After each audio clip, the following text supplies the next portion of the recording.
नमस्कार विद्यार्थियों, श्री श्याम कॉलेज की ऑनलाइन क्लासेज में आपका स्वागत है। इस क्लास में हम बीए बीएड सेकंड ईयर तथा बीए फर्स्ट ईयर के लिए जलवायु विज्ञान पढ़ रहे हैं, जिसके अंतर्गत हम पढ़ रहे हैं जलवायु का वर्गीकरण।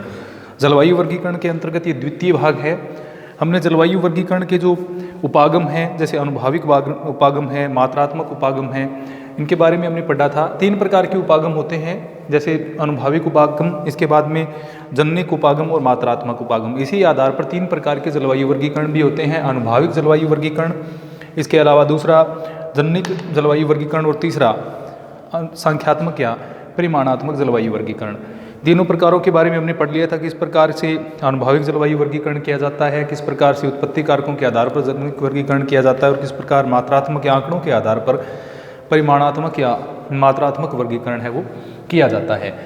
इसमें हम आगे सिलेबस में हमारे केवल जो कोपेन का जलवायु वर्गीकरण है वो इंटीग्रेटेड का जो सिलेबस है बीए बीएड सेकंड ईयर का उसमें लगता है, तो हम कोपेन का जलवायु वर्गीकरण है उसके बारे में पढ़ेंगे। कोपेन का जलवायु वर्गीकरण।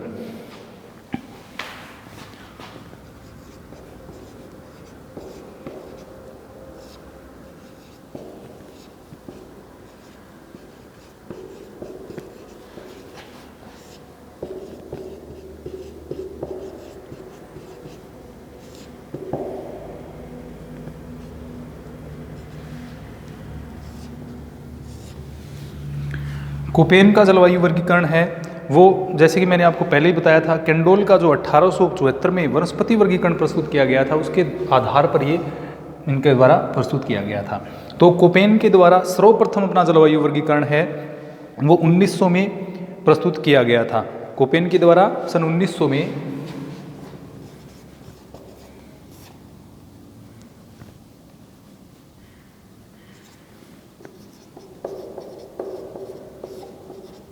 कोपेन ने 1900 में विश्व का वर्णनात्मक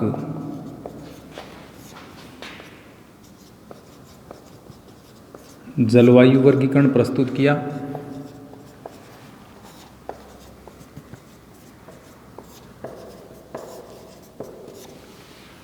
इनके जलवायु वर्गीकरण का प्रमुख आधार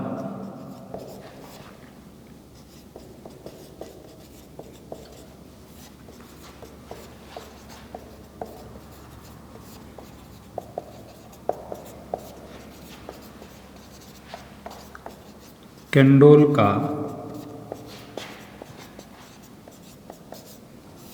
वनस्पति वर्गीकरण था। केंडोल का वनस्पति वर्गीकरण है वो 1874 में केंडोल के द्वारा प्रस्तुत किया गया था। तो कोपेन के द्वारा जो जलवायु वर्गीकरण प्रस्तुत किया गया था वो 1900 में प्रस्तुत, कोपेन ने पहला जलवायु वर्गीकरण अपना 1900 में प्रस्तुत किया, जो वो विश्व का एक वर्णनात्मक जलवायु वर्गीकरण हम उसको कह सकते हैं। ये इनका पूरा नाम व्लादिमीर कोपेन था, व्लादिमीर कोपेन।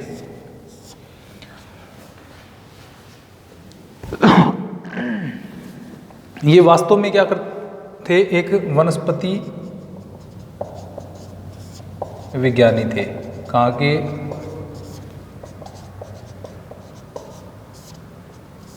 जर्मनी के एक वनस्पति विज्ञानी थे, यानी वनस्पति के ऊपर जलवायु के प्रभाव इनका अध्ययन करना इनका मुख्य उद्देश्य था। उसी आधार पर इन्होंने विश्व के जलवायु का वर्गीकरण किया और वनस्पति को इसका क्या माना, आधार। ये केंडोल एक फ्रांसीस विद्वान थे जिसका वर्गीकरण था वनस्पति से संबंधित, उसको आधार मान करके इनके द्वारा ये जलवायु वर्गीकरण है वो प्रस्तुत किया गया। इसमें समय समय पर इनके द्वारा संशोधन भी किए गए। 1918 में इनके द्वारा अपने वर्गीकरण में एक संशोधन किया गया और औसत वार्षिक वर्षा तापमान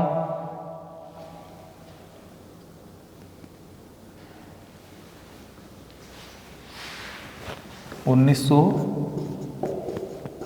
में इनके द्वारा इसमें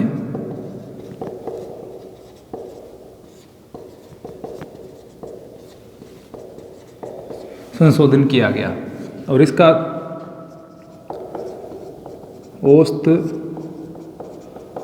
वार्षिक वर्षा एवं औसत वार्षिक तापमान एवं इनका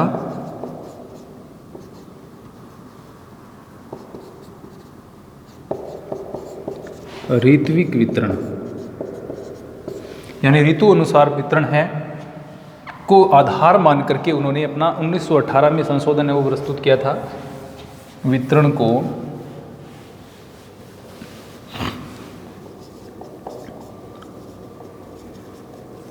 आधार मानकर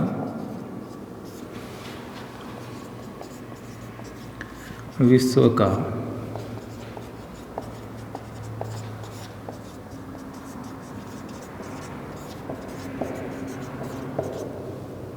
इनके द्वारा प्रस्तुत किया गया था। तो इस प्रकार से कोपेन ने अपना जलवायु वर्गीकरण वो 1900 में प्रस्तुत किया। 1918 में अपने वर्गीकरण की योजना थी, उसमें संशोधन परिमार्जन किया। औसत वार्षिक तापमान, औसत वार्षिक वर्षा और उसके ऋत्विक वितरण यानी सीजनल डिस्ट्रीब्यूशन है के आधार पर विश्व की जो जलवायु है उसको पुनर्निश्चित इनके द्वारा किया गया। औसत वार्षिक तापमान, औसत वार्षिक वर्षा एवं इसका ऋत्विक वितरण है उसको आधार मान करके पुनर्निरीक्षित विश्व का जलवायु वर्गीकरण इन्होंने प्रस्तुत किया। नहीं, अपनी योजना में इनके द्वारा संशोधन एक प्रकार से किया गया था। एक तो 1900 में इन्होंने प्रस्तुत किया, उसके बाद में 1918 में इसमें संशोधन किया। इसके अलावा इन्होंने इसमें पुनः 1931 या 1936 में इसके द्वारा दोबारा इसमें क्या किया गया, संशोधन। 1931 में इन्होंने इसमें संशोधन किया। इसके अलावा 1936 में भी इनके द्वारा इसमें संशोधन किया गया। तो इस प्रकार से अपनी जो जलवायु वर्गीकरण की योजना है इसमें इनके द्वारा कई बार संशोधन भी इनके द्वारा किया गया। इसके बाद में 1953 में गीगर पोही ने इनके जलवायु वर्गीकरण में गीगर पोही इन्होंने भी इनके जलवायु वर्गीकरण में अपना जो योगदान है वो दिया। इसको संशोधित करके पुनः प्रस्तुत इनके द्वारा किया गया, जो कि गीगर पोही वर्गीकरण के नाम से फिर जाना गया। जो जलवायु वर्गीकरण कोपेन के द्वारा प्रस्तुत किया गया, इसको अधिक प्रमाणिक, स्थिर या अच्छा माना जाता है, क्योंकि इनके द्वारा जो जलवायु वर्गीकरण प्रस्तुत किया गया वह एक प्रकार से पर्यवेक्षण पर आधारित है। पर्यवेक्षण पर आधारित होने के कारण ये ज़्यादा अच्छा माना जाता है, ज़्यादा इसको सही माना जाता है। तो अनुभवात्मक जलवायु वर्गीकरण में सबसे ज़्यादा जो मुख्य जलवायु वर्गीकरण आते हैं उसमें कोपेन एवं थानथवेट के जलवायु वर्गीकरण को सम्मिलित किया जाता है। तो इस प्रकार से हमने देखा 1900 में प्रस्तुत किया, 1918 में इनके द्वारा संशोधन किया गया। इसका आधार दो चीज़ों को फिर माना गया, औसत वार्षिक तापमान और औसत वार्षिक वर्षा। इसको इन्होंने आधार मान करके पुनः जलवायु वर्गीकरण किया। लेकिन इसका प्राचीन आधार क्या था, वनस्पति वर्गीकरण, यानी कैंडोल का जो वनस्पति वर्गीकरण था उसको इन्होंने पहले आधार माना था। तो कोपेन के जलवायु वर्गीकरण को समझने के लिए हमें साथ साथ में क्या है, थोड़ा सा वनस्पति वर्गीकरण जो कैंडोल के द्वारा विश्व को 5 वनस्पति वर्गों में बांटा गया था, वनस्पति मंडल विश्व के बांटे गए थे इनके द्वारा, तो उनको साथ में देखते हुए 5 कोपेन ने क्या किया, इन्हीं के आधार पर 5 जलवायु प्रकारों का वर्णन किया। ये मुख्य 5 जलवायु वर्गीकरण प्रकार थे, जिसके लिए इन्होंने अंग्रेजी के संकेताक्षरों का प्रयोग किया। अंग्रेजी के जो संकेताक्षर होते हैं उनका प्रयोग इनके द्वारा इसमें किया गया था। तो ये जो जलवायु वर्गीकरण है इसको हम समझने के लिए, कोपेन के जलवायु वर्गीकरण को समझने के लिए साथ साथ में इसके जो कैंडोल का वनस्पति वर्गीकरण है उसके आधार पर भी हम इसको थोड़ा थोड़ा समझ लेते हैं। यानी 5 जो मुख्य प्रकार इनके द्वारा अंग्रेजी अक्षरों का प्रयोग किया गया, A, B, C, D, E, ये इनके द्वारा जलवायु के प्रकार हैं वो बांटे गए। तो वो जो 5 वनस्पति वर्गीकरण हैं या मंडल हैं उनके आधार पर ही हम इसको समझने का प्रयास करेंगे।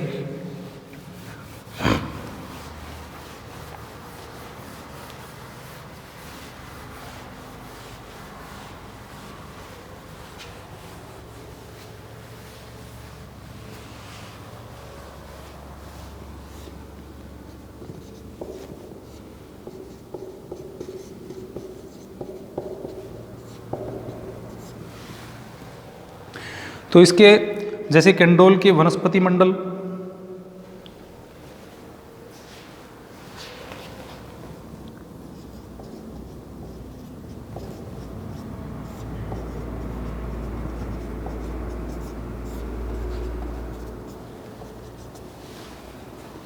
और कोपेन के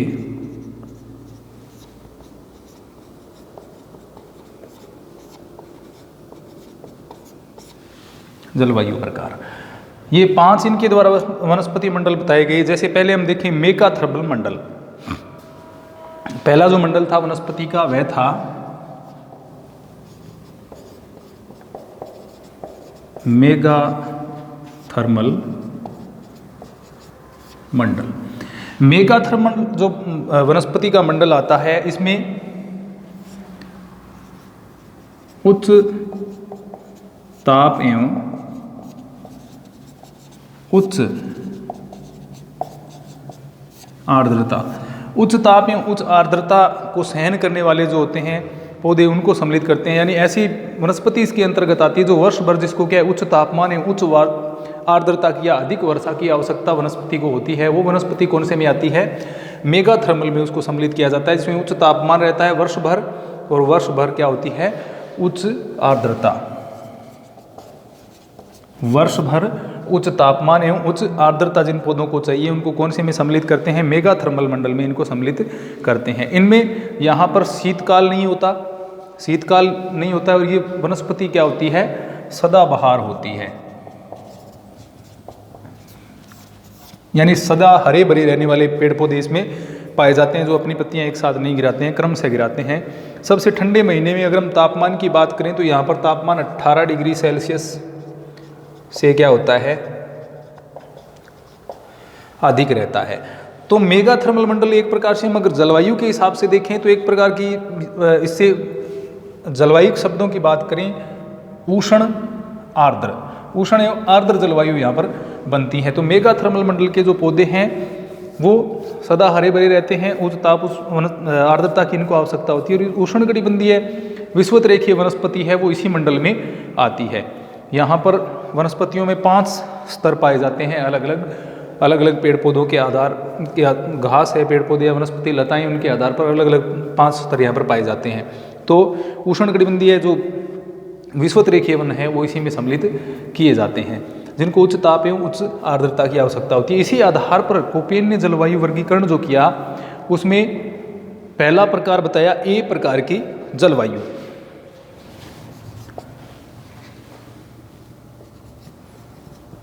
ए जलवायु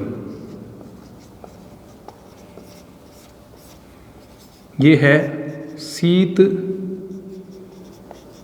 ऋतु रहित उष्ण आर्द्र जलवायु।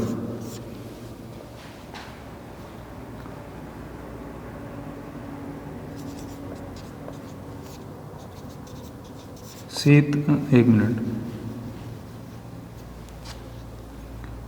तापमान वर्ष भर 18 डिग्री सेल्सियस से अधिक। तो ये पहला प्रकार जलवायु का कोपेन के द्वारा मेगाथर्मल के आधार पर निर्धारित किया गया कि जैसे 18 डिग्री सेल्सियस से अधिक तापमान जो रहता है मेगाथर्मल मंडल में, उसी प्रकार के जो ए जलवायु है वो शीत ऋतु रहित तो उष्णकटिबंधीय आर्द्र जलवायु होती है। वर्ष भर यहाँ पर जो तापमान है वो 18 डिग्री सेल्सियस से अधिक रहता है। यहाँ पर वर्ष भर क्या है? आर्द्र एवं गर्म दशाएं देखने को मिलती है।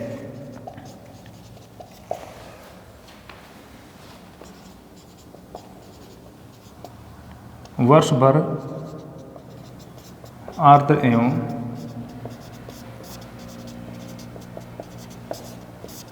गर्म दशाएं। तो ये पहला प्रकार हो गया। कैंडोल वनस्पति मेगाथर्मल, उसमें क्या वर्षा उच्च चाहिए, जिस वनस्पति को उच्च आर्द्रता चाहिए, सदाबहार होती है। उसी आधार पर इन्होंने एक जलवायु का वर्गीकरण किया, ए प्रकार की जलवायु शीत ऋतु रहित उष्णकटिबंधीय आर्द्र जलवायु। उष्ण कटिबंधीय आर्द्र जलवायु। ये सिंबल्स के साथ में आप नाम याद रखें। उष्ण ए का ए जहाँ पर लिखा होगा वो कौन सी होगी, वो शीत ऋतु रहित उष्ण कटिबंधीय आर्द्र जलवायु होगी, जिसमें वर्ष भर गर्म एवं आर्द्र दशाएं देखने को मिलेंगी, जिसमें वर्ष भर औसत जो तापमान है वो 18 डिग्री सेल्सियस से ऊपर ही रहेगा। तो ये पहला प्रकार हम कह सकते हैं जलवायु का, जो कैंडोल के वनस्पति मंडल जो मेगा थर्मल था उसके आधार पर कोपेन ने बांटा। इसके बाद में दूसरा जो वनस्पति वर्गीकरण प्रकार आता है वो था मरुद्भिदी मंडल, या जिसको हम कह सकते हैं जेरोफाइट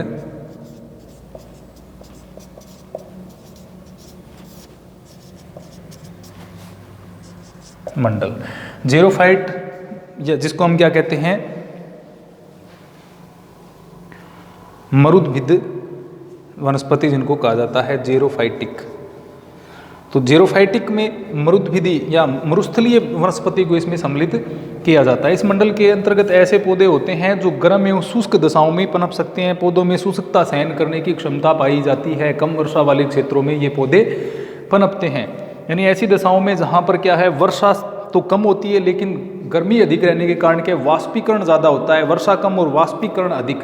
ऐसे क्षेत्रों में कौन सी वनस्पति पाई जाती है, शुष्कता सहन करने वाली, शुष्कता सहन करने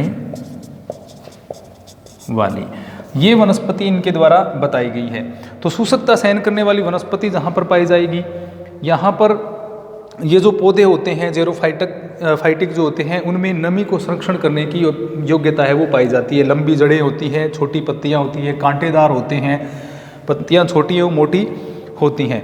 तो इसके अलावा कांटे आदि इसमें पाए जाते हैं ताकि वाष्पोषण कम हो, नमी का क्षय है वो कम हो। तो ये जेरोफाइटिक वनस्पति है। अब इसके आधार पर हम देखें वनस्पति के आधार पर तो किस प्रकार की जलवायु बन सकती है। बी प्रकार की जो जलवायु है वो कैसी होनी चाहिए, बी जलवायु। ये परिस्थितियां कहाँ पर पाई जाती हैं, जेरोफाइटिक वनस्पति कहाँ पर पाई जाएगी, शुष्कता को सहन करने वाली, जहाँ पर वर्षा कम होती है और वाष्पीकरण ज़्यादा होता है। इस प्रकार की वनस्पति में कौन सी जलवायु होगी, इस प्रकार की जो जलवायु होगी वह होगी गर्म शुष्क मरुस्थलीय जलवायु। गर्म शुष्क मरुस्थलीय जलवायु, गर्म शुष्क जलवायु। तो ये बी प्रकार की जो जलवायु होती है ये कैसी होती है, गर्म एवं शुष्क होगी, क्योंकि जेरोफाइटिक वनस्पति है तो गर्म एवं शुष्क जलवायु इसके आधार पर इनके द्वारा बांटी गई। अब ये जो प्रकार है एक ऐसा एकमात्र जो प्रकार है जिसमें वाष्पीकरण का उपयोग इसमें किया गया है। वर्षा कम तथा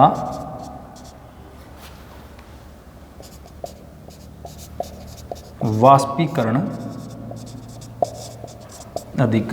केवल बी प्रकार की जलवायु में ही आपको ये देखने को मिलेगा कि वर्षा और वाष्पीकरण का जिक्र है। बाकी में क्या है, तापमान का जिक्र किया गया है, आर्द्रता का जिक्र किया गया है, लेकिन इसमें वाष्पीकरण का जिक्र हुआ। यानी वाष्पीकरण के आधार पर हम देखें तो इसमें एकमात्र प्रकार ही ये बांटा गया है। विशेषतः अन्य प्रकारों में हम देखेंगे तापमान का ज़्यादा प्रयोग हुआ है जो, लेकिन इसके अंदर वर्षा के आधार पर भी इस प्रकार को बांटा गया है। साथ में इसमें वाष्पीकरण, वर्षा में वाष्पीकरण की तुलना का आधारित इसमें दिया गया है।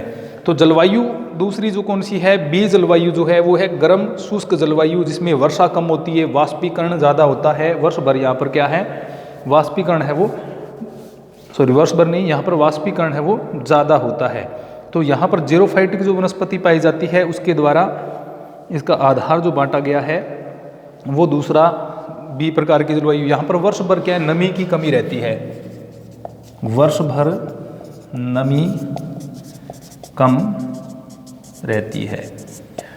तो ये दो प्रकार जलवायु के हो गए, जेरोफाइटिक के या शुष्कता को सहन करने वाली वनस्पतियाँ जो दूसरा मंडल कैंडोल का दिया गया था उसी आधार पर इनके द्वारा ये दूसरा जेरोफाइटिक या बी प्रकार की जलवायु इनके द्वारा बताएगी गर्म शुष्क जलवायु। अब हम देखते हैं तीसरे प्रकार की वनस्पति।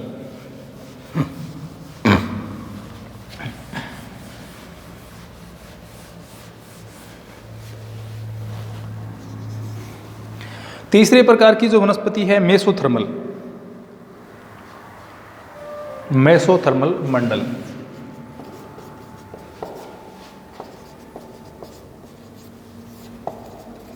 मध्य तापीय हम इसको कह सकते हैं। मेसोथर्मल मंडल जो होता है उसकी जो वनस्पतियां होती हैं उनके पौधे सामान्य तापमान एवं वर्षा के साथ अनुकूलित होते हैं। सामान्य तापमान एवं वर्षा, यानी ना ज़्यादा तापमान तो ना ज़्यादा वर्षा, ना गर्मी ज़्यादा ना कोई सर्दी ज़्यादा। यहाँ पर अगर मध्य तापीय स्थितियाँ यानी सर्दी भी कह सकते हैं गर्मी भी कह सकते हैं, दोनों प्रकार की यहाँ पर जलवायु पाई जाती है। तो ये हम कह सकते हैं कि यहाँ पर सामान्य तापमान एवं वर्षा के साथ अनुकूलित होते हैं। यहाँ की जो वनस्पति हैं वो सबसे सर्द महीने का तापमान है वो 18 डिग्री सेल्सियस से कम, लेकिन -3 डिग्री सेल्सियस से क्या होता है, अधिक होता है। 18 डिग्री सेल्सियस से तो कम रहेगा सबसे सर्द महीने का तापमान, लेकिन -3 डिग्री सेल्सियस से अधिक। अब सबसे गर्म महीने का जो औसत तापमान देखें तो वो 22 डिग्री सेल्सियस के आसपास यहाँ पर रहता है, सबसे गर्म महीने का तापमान। इसी आधार पर जो तीसरा प्रकार इनके द्वारा बांटा गया,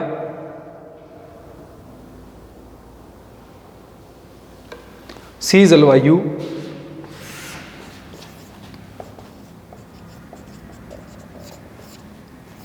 ये क्या होगी, सामान्य शीत ऋतु वाली मध्य अक्षांशीय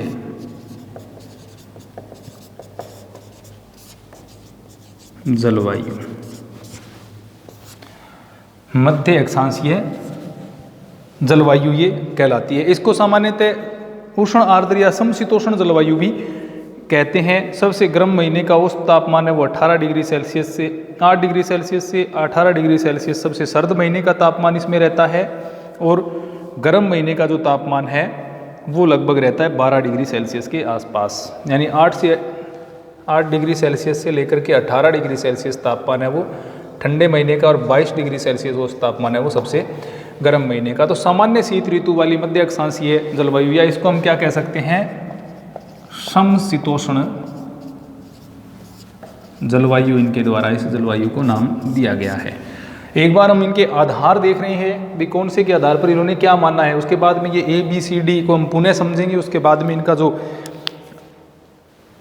प्रत्येक का अलग अलग जो क्लासिफिकेशन होगा उसको भी हम विस्तार से देखेंगे। तो ये 3 प्रकार हमने देखे, बाकी के 2 प्रकार है वो अगली क्लास में पढ़ेंगे। धन्यवाद।